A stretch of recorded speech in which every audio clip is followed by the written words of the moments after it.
nze Sam IBANDA Mugabi president wa bannamawulire mu parliament mu kibiina ekitugadde kya Uganda Parliamentary Press Association. Naye nga ffe kati ffe tulina bw'oyingira simanyi oba wafunako omukisa okuyingira mu parliament munda. Naye bw'oyingira munda tulina chambers tubeera mu gallery for us strangers gallery. Naye tulina media gallery abamawulire babeera so wetubadde so tubadde tukavalinga akavuyo ne kabalukawo. Bwe kamaze okubalukawo ndowooza abamu ab'ebyokwerinda bagenze okiraba nga si kituufu ffe kukwata bigenda mu maaso. Ndowooza nga tebaagala tulage bannayuganda ebibadde bigenda mu maaso munda mu parliament nga abaka balwana badde beekuba ebikonda awo bazaake bakoolu baani nga balwanagana awo. So from nowhere abasajja ne bajja ne bafulumya bannamawulire kamera ne baziwamba.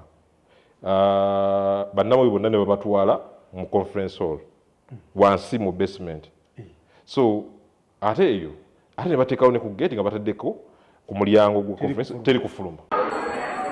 Can you sit? Can you sit? Can you sit? Can you sit? Honorable members,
tubalamusizaako mwenna gye mwangala okubeera nga mutulaba. Amannya n'eddoboozi yenze Support Farouk era nga ndi wano ne Sam IBANDA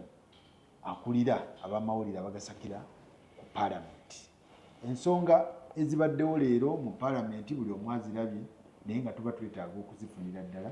nga tufunira ddala ku bana abagasakira ddala mu palamenti batubuulire kuba tuwuliddeko abamawulire babakutte ne babasibira somewhere ate palamenti amasannyalaze ne gavaako ate embooko ne zivuga abalala babatwalidde ku stretcher kati bano ababaddeyo bo basobola otusiigira ekifaananyi ekituufu ebintu nga bwe bitambula. Samusaze okulaba nange nsaze okulaba gyebali ng'otunulanga honorable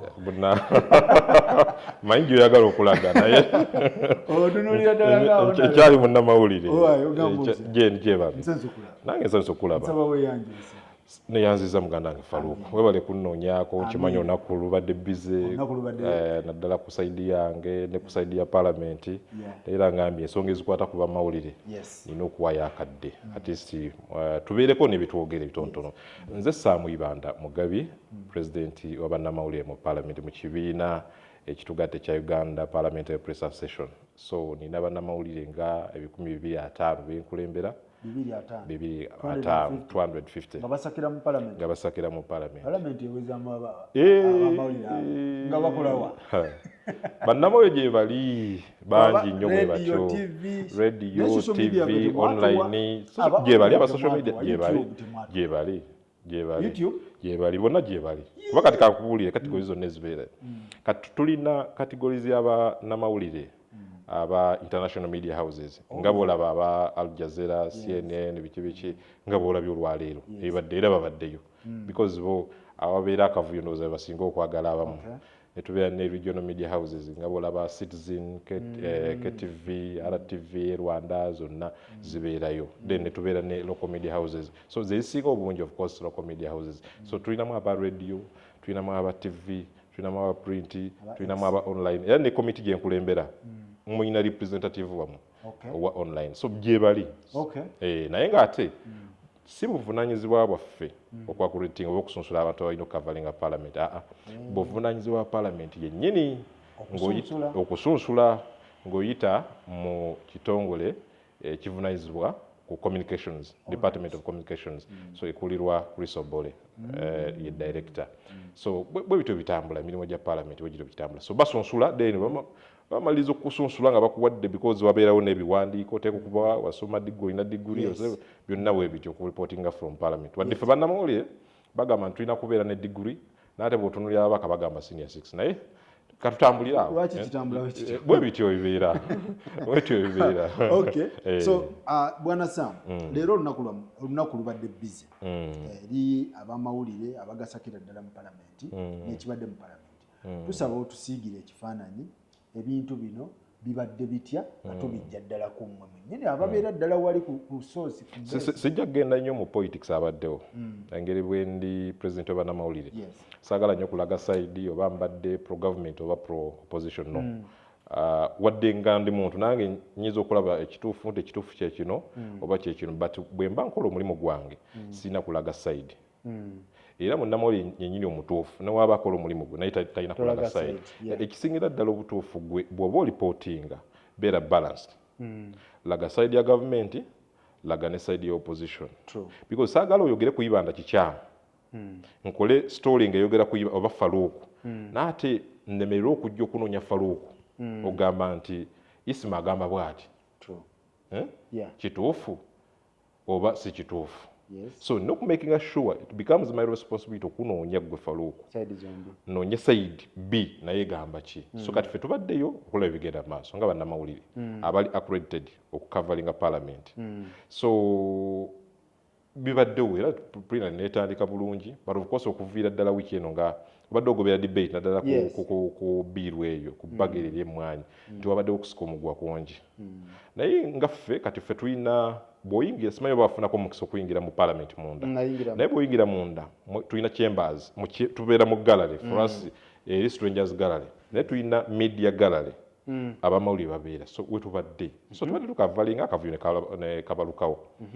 bwe kamaze okubalukawo ndowooza abamu ab'ebyokwerinda bagenza okiraba nga si kituufu ffe kukwata bigenda mu maaso ndowooza nga tebaagala tulage bannayuganda ebibadde bigenda mu maaso munda mu palamenti nga abaka balwana badde beekuba ebikonda awo bazaake bakoolu baani nga balwanagana awo so from nowhere abasajja ne bajja ne bafulumya bannamawulire kamera ne baziwamba bannamawulire bonna ne babatwala mu conference hall wansi mu basement so ate eyo ate ne bateekawo ne ku gate nga bataddeko ku mulyango gwa conference teri kufuluma n'oba oyagala shoti ko teri kufuluma ne ngamba how so of course as a leader ne ngamba kino si kituufu nengezaako kubengejiga bannanga abamu aba CP naye nga nabo kirabika kibasuseeko CP ekyo ekitongole communication department nabo nga tebakitegeera ne order gyevudde nga tebagitegeera ate nga n'abasajja abaddewo nga bafulumya bannamawulire si bebe tumanyi abapoliisi ya palamenti era mbalenda kubuuza oyogera ku basajja oyogera basajja anti sibamanyi nange wakiseka sijja kugamba nti bano sibamanyi tetubamanyi naye ndowooza with time tujja bamanya naye nga kirabika abadde ba security era wodda zibadde n'oluswayiri muleya n'oluswayiri nga lubadde luyitingana nnyo so ne batwala eyo namalinga tebagira oluvannyuma ndowooza nga ebimu embeera eteredde ne bagamba mukomee waggulu naye omu yaba agenda ajjeyo kamera ye kati ngamba tekisobola kutubeera bwe kiti nengezaako kungejinga abakulu abamu naye of course mbadde sobola kutukira speaker because speaker already abadde akiyalinga house nga tojja mufuna kizibu ate nengamba ngenza okulaba nga leader of opposition naye ndowooza nga alagira abantu bena abo bastorming out nga beebuuza abamawulire bali luddawo nabo bagenda nga bagala kutuuza press conference mu boardroom ye so bwabadde nengamba banamwe ne mugamba nedda musooka okulinda okugenda ewa leader of opposition sooka tutegereza ensonga zino because safety y'abannamawulire it has to be first stories zonna tuzaagala naye mu mawulire baba training ne ku university ba training nti life first. Yes. No story is worth your life. Era ne mbagamba no story is worth your life. Sooka ofe ku bulamu obwo then odde ku story. So kye kisinga obukulu. Kati olwaleero ne ntuuza mu meeting ng'omukulembeze ntuuza ni emergency meeting ku parliament ne mbagamba bannange mulabye ebibaddewo tukoze eki? What's the way forward? Saagala tusalewo nga nti IBANDA yasazeewo, njagala tusalewo nga ffenna tiimu y'abannamawulire. So abamu ne bagamba twandibadde tusigala ne turipootinga nga bya bulijjo because bannamawulire bayita mu bingi. Naye nze ku lwange nkimanyi tuyita mu bingi naye ate life first. Kati abamu ne bagamba nedda tulangire boycott ku activities za parliament zono okutuusa nga twengeginze leadership ya parliament okutuuka kassa safety y'abannamawulire eyimiridde etya. So ne tugenda mu kalulu bali babadde basatu abasigaddewo bonna almost 50 journalists bonna nga bagamba tukoze eki tuboycottinge tuli. Nze ne nangirira mbadde nkyali awo nkyayogera bannamawulire mbadde nkyadressinga press conference loop ate najja ni ab'opposition mu ruumu yaffe gye tubaddemu mu meeting naye ayagala kwogera. Ne bagamba nedda tujja kukkiriza kola ki tayogerera wano. Ne bagamba ffe position yaffe tumaze oggiwa tetugenda kukavalinga muntu wa gavumenti yenna mu parliament oba wa opposition yenna mu parliament. Kati okutuusa nga tumaze okwengeginga leadership ya parliament etuwe assurance ku safety y'abannamawulire. So byo bibadde. So dinangirira era nze ng'omukulembeze nkoze ogwange because nze nakulwanya ddembe ly'abannamawulire ng'omukulembeze. Abaka abamu abo ne bagamba ate abamu ne bampagira labika okoze ekintu ekituufu ne bagamba nedda abamu ne bagamba naye nze esooka kola ki kutaasa bulamu. So bwe bityo bibadde tewabaddeewo nti oba tulwanaganye oba the issue was kukwata bannamawulire ate n'obaggalira gwe abantu bo kubaggalira ate ne kamera n'oziwamba. Kati boycott yamu ekomaddi etandikaddi era tulinze bwe banaaba batwetaaga bajja tukubira, bwe banaaba tebatwetaaga naffe katusigaleemu ne wabweru wali amawulire. So byonna gye biri.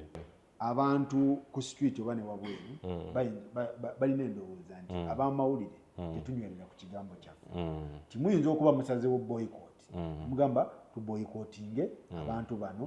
ebintu bya tetubitegeera. Kati kankuwa ekyokulabirako ate abamu ne baddayo ne kankuwa ekyokulabirako gwe ng'omukulembeze okola ekisaana kyomanyi nti kyekituufu mukadde ako naye emitima gyaffe buli omu alina omutima gwa njawulo. Kankuwa ekyokulabirako nti olwaleero NRM kokasi egenda mu kabondo kaabwe ne basalawo ekintu abamu ne bajja ne bakiwakanya. Simanyi oba kubigoberera ne bagenda ab'opposition ne babeera mu kabondo kaabwe opposition ne basalawo ekintu abamu ku opposition ne bajja ne bakiwakanya. Okyegere ne beeryamu enkwe. So kati n'owamawulire naye muntu ffe tukimanyi nti abamu bajja tulyamu olukwe, abamu bye tusazeewo tebibasanyusizza naye ndalongolwani balimanya ekituufu nti IBANDA kye twasazeewo kuba si kyange tugenze mu kalulu sisazeewo ngazi tusazeewo nga bannamawulire bajja kumanya nti kyali kituufu because tugezaako kweprotectinga naffe n'okulwanira omulimu gwaffe n'okumanya rights zaffe ziri ludda bwera zikomawa. So kati ffe tubalinze kati ffe tukatulinde katulabe abanaddayo bakavalinge katulabe abanalemerako because ekisinga obukulu nze nkimanyi nti bannamawulire bayita mu bizibu bingi. Waliwo bannamawulire amaze emyezi media houses ezimu nga zimaze emyezi 4 5 tebasasula baana. Nkimanyi ng'omwana abeerawo anoonya mmere ya leero ng'akolera president atera kidda kyonka oli akolera kidda kyonka naye kati ffe tugamba nti gye bali oli amanye waliwo munnamawulire nti ye abala story gyakoze gyasase kwalya so bajja musasula 5,000 so bw'aba taweerezayo story tajja kola ki kufuna ssente naye ate ekisinga obukulu story no bw'anaagiweerezaayo naye ekisinga obukulu kikwata ku bulamu obwo. Bwe banakutulabyeko bannamawulire abamu nga babakubya bamenya amagulu n'agenda n'amala ku kitaana emyaka n'emyaka katusobodde kukola lwakubanga olwanira kola story etya story emu. So sooka offe ku bulamu obwo ate tu nze sinaba kuvumirira parliament Era sinabagamba nti Parliament yatumye abasajja abo tukimamu okujjako nga tugenze mu meeting because ffe kyetwagala obukulembeze wa Parliament butuwe assurance yaffe n'olwaleero sigamba nti bannamawulire babakubye nedda kuwamba kamera na kubasibira mu kisenge tebabakubye saagala kuwaliza muntu yenna tebabakubye babajjeko kamera babambyeko kamera na basiba kubasibira mu conference hall nga teri kufuluma agamba mubeera awo naye nga babasiba temubamanyi tetubamanyi nga temusobola na babuuza mutusibira ate ani akuddamu baga mubeera awo basajja babadde bakambwe nnyo nga tunaakola tutya kati ffe kyetugamba katusabe assurance ku safety y'abannamawulire kyokka nti incident singa tejja kuddamu kubeera because munnamawulire ajja kuddayo tajja kukola story ye independently ku kyayagala kukola so kye kiti ekibaddeyo kati sinabagamba nti bannamawulire babakubye oba kuwamba kamera because munnamawulire kamera ye mundu ye kati bwewamba emundu ng'omusirikale bwemwambako emundu oba mumazeeko ki amaanyi kati nange bwempambako kamera yange oba mumazeeko amaanyi kati ensonga lwaki mbadde nkugamba kyetulina okukola ffe twagala assurance ye condition yokka gye tutaddewo lwaki temugenze mu kooti ate kooti yaki tebakubye muntu tebakoze eki singa bakubye bannamawulire abamu nandibadde ngamba tugende mu kooti nti bannamawulire babakubye naye tebatukubye ffe kyetwagala kuba tomanya kijja kubeera wafuta ffe tugamba twagala assurance eddoboozi lyaffe era kyenninze bakamaffe abafuga Parliament batugambe nti assurance weeri mukomeewo mukole ye meeting enninze yokka only that tetwagala teeka conditions because you know nali Makerere nasoma masters peace and conflict studies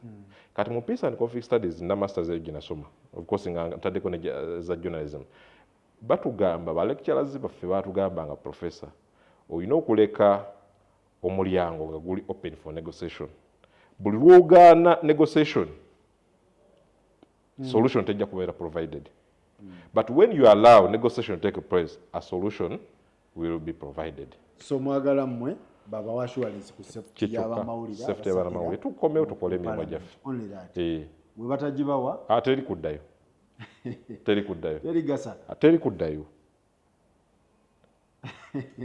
teri kuddayo bajja kituuke anti nze mmaze okulagira nga president abannamawulire naye oli ayagala of course tojja kukaka ayagala agende neffe ng'eddoboozi ly'abannamawulire nze njogera session gyenkulembera esazeewo naye oli bw'aba ayagala ng'alaba bye tusazeewo temuli makulu okutaasa obulamu bwe tekimukolera addeyo genda okole alimanya olitegeera nti kyemwali kyali kikola alitegeera nti kyali kikola naye kati olwali ayinza okulunaba ng'omubi kuba mulemesezza okukola ki okugendayo olwaleero naye n'atamanya nti kikyamu atasobola okugendayo naye si kukavalinga mawulire temwagala kuddamu bakavalinga naye okugenda ku Parliament agendeyo oba alina byagala okukola ebirala naye si kukola mawulire because sijja mugana ayinza okuba alina gwayagala okulaba ayinza okuba alina naye nga si mawulire so kakati naawe Uganda weteweeri kati bwana Sam ensonga zino nga zitandika mwanga babaddewo what exactly happened kyekibaddewo kuba tulaba onaava mu siiti onadda mu siiti anti ngambye saagala genda nnyo mu ebyo bijja kwonoona kozi yaffe saagala kuyingira oli nalowooza mpagira sayidi eri bijja kwonoona kozi yaffe nze ni mugezi ate bakugamba abasajja otusaala naye tubeera bagezi va ku bano ba Isima Lubega ati nze ni mugezi ndaba gy'oyagala okuntwala nze ni mugezi naye nga so oli ayinza okugamba nti oba musazeewo mu busungu okuboyikotinga amangu mwandisoose ne mwekenneenya si busungu nkunnyonnyodde bulungi kati woba gweokola ki nga gwe president obannamawulire okola ki bw'oba gwe twetaaga abasajja bano batunnyonnyole naffe ebyobulamu byaffe biyimiridde kuba gwe oleeta obuleesi abantu ne bayingira ennyumba kati gwe weeteeke mu ngatto zange kigeza abantu basobola n'obakola ekintu naye nga Parliament era singa bannamawulire badde ku resistinga nga baganya awo ofuluma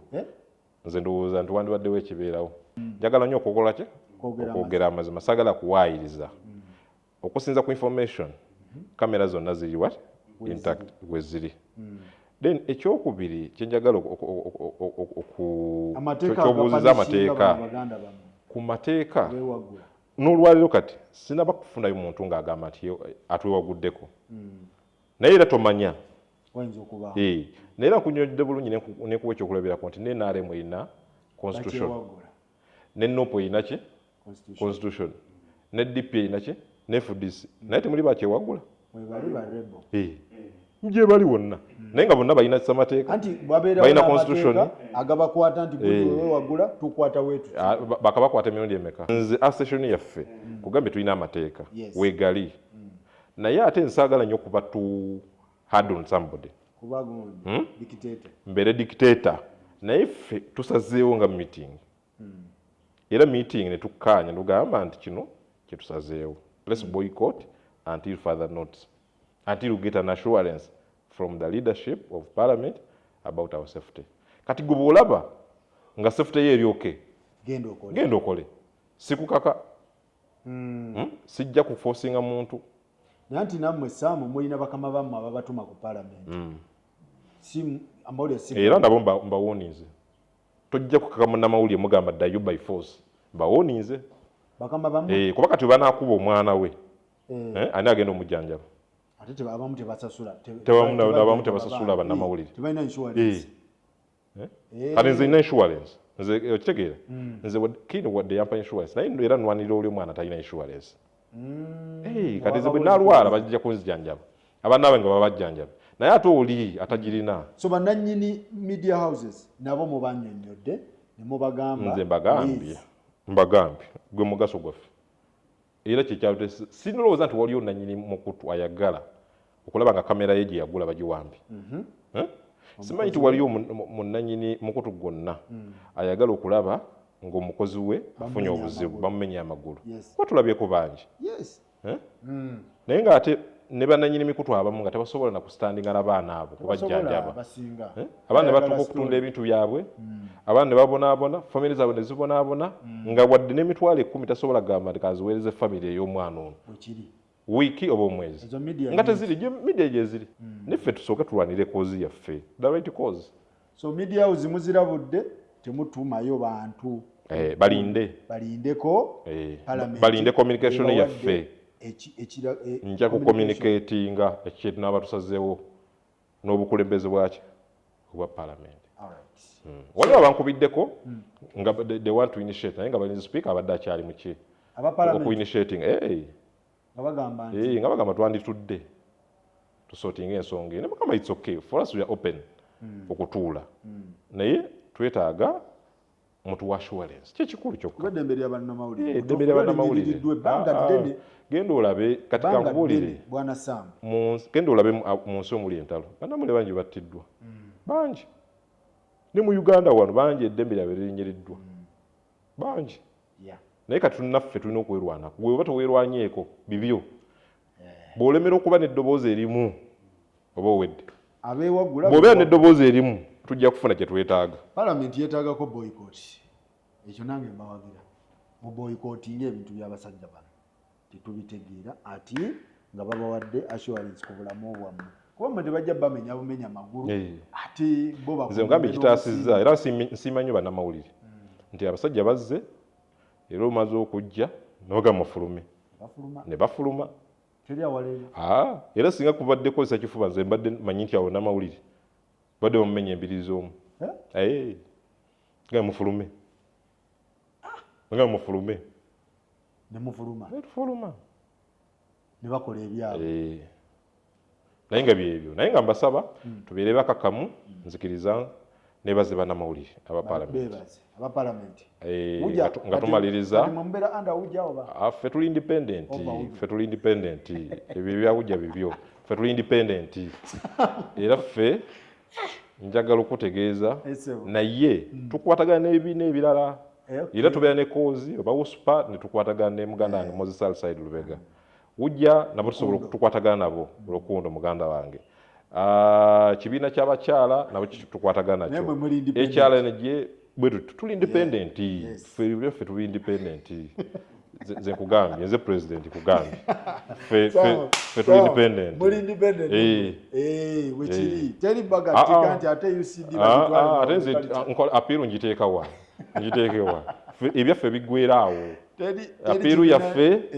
tutuula ne twesootinga mukimalirawo ne tukimaliraawo ne tugenda mu maaso ate kibiina ekya paalamenti ate babeerewo abakifuga abakirala tekisoboka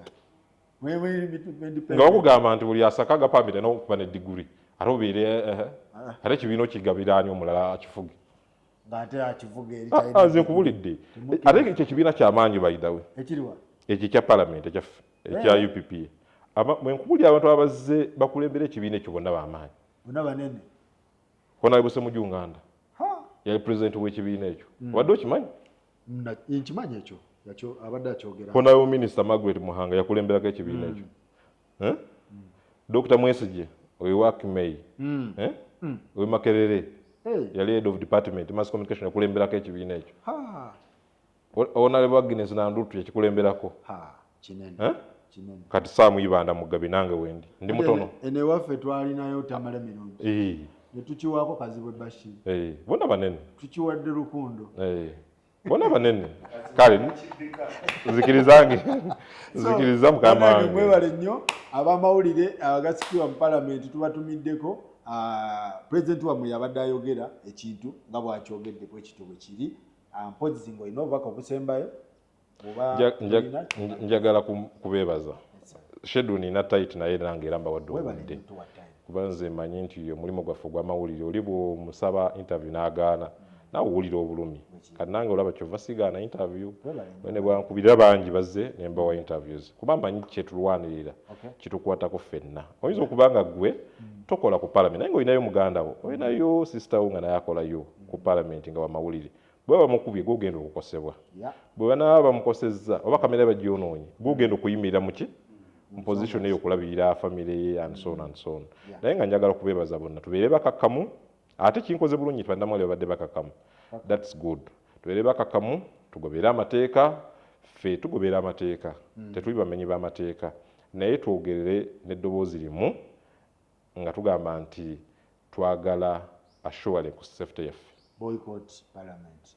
until further not songa bwezityo bweziri kakati bintu bivudde mu kusaaga boycott parliament paka ng'ewadde assurance ku bamawulire obulamu bwabwe buyimiridde butya si byakujja kuwamba buwambi bantu bintu bibeerewo ebito byakusaaga n'enkya bakiddemu olulala wekanga ng'omu bamumenya amagulu omulala bamunyodde ensingo kuba kati ebintu gye bidda so mwebale nnyo mwebaddala tulabagane next